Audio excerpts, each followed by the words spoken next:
बिस्मिल्लाहिर्रहमानिर्रहीम। ग़ज़वा हिंद के war room में एक मरतबा फिर हम आपके साथ हाजिर हैं। मई में जब भारत ने पाकिस्तान पर हमला किया और अल्लाह ने उसको जलील और रुस्वा किया, उस वक्त से लेकर नरेंद्र मोदी का जवाल शुरू हो चुका है। यह बात हम आपको पहले भी बता चुके हैं कि नरेंद्र मोदी को आरएसएस के चीफ मोहन भगवत की तरफ से वार्निंग दी जा चुकी है कि या तो तुम पाकिस्तान के खिलाफ कोई जंगी कार्रवाई करके अपनी इज्जत बहाल करो या फिर नरेंद्र मोदी को तब्दील कर दिया जाएगा। यह आप सब जानते हैं कि भारत पर आरएसएस की हुकूमत है।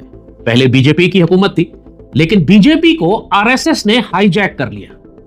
लेकिन यह बात पाकिस्तान में बहुत कम लोग जानते हैं कि खुद आरएसएस को भी एक गैंग ने हाईजैक किया हुआ है और वो गैंग इस वक्त पूरे आरएसएस को भी कंट्रोल कर रहा है और उसके जरिए भारत की पूरी एस्टैब्लिशमेंट, पूरी रियासत, उसकी मुसल्लह अफवाज, सुप्रीम कोर्ट और तमाम रियासती इदारों को जो गैंग कंट्रोल कर रहा है आरएसएस के अंदर।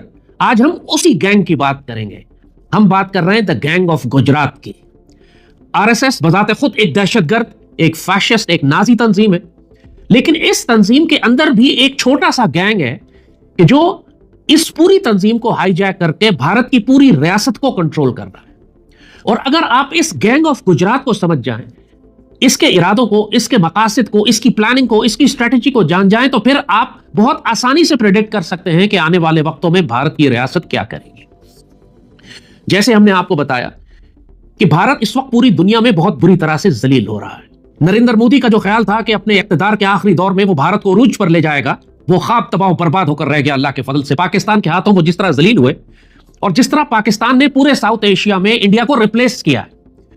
इंडिया अपने आप को एक एशियन टाइगर और साउथ एशिया का पुलिसमैन बना के प्रेजेंट कर रहा था मगरबी दुनिया के सामने, लेकिन जब से उसको पाकिस्तान से मार पड़ी, आपने देखा है कि दुनिया की जियोपॉलिटिकल पोल शिफ्ट हो गए। पूरी दुनिया अब पाकिस्तान की रिस्पेक्ट कर रही है, पाकिस्तान से ताल्लुकात बेहतर करना चाहती है और नरेंद्र मोदी अपने तमाम पुराने इत्तेहादियों के हाथों भी बुरी तरह से जलील हो रहा है।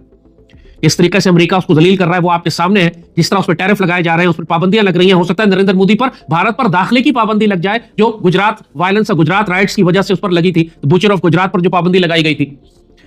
तो भारत इस वक्त नरेंद्र मोदी की क़यादत में बहुत बुरी तरह से जलील हो रहा है और वो जो आरएसएस का ख्वाब था कि हमने अखंड भारत बनाना है और पाकिस्तान को कमजोर करना है, वो उनकी आंखों के सामने चिकनाचूर और तबाह बर्बाद होते हुए इनको नजर आ रहा है। और जाहिर है कि मोहन भगवत और आरएसएस इसमें बहुत भड़के हुए हैं।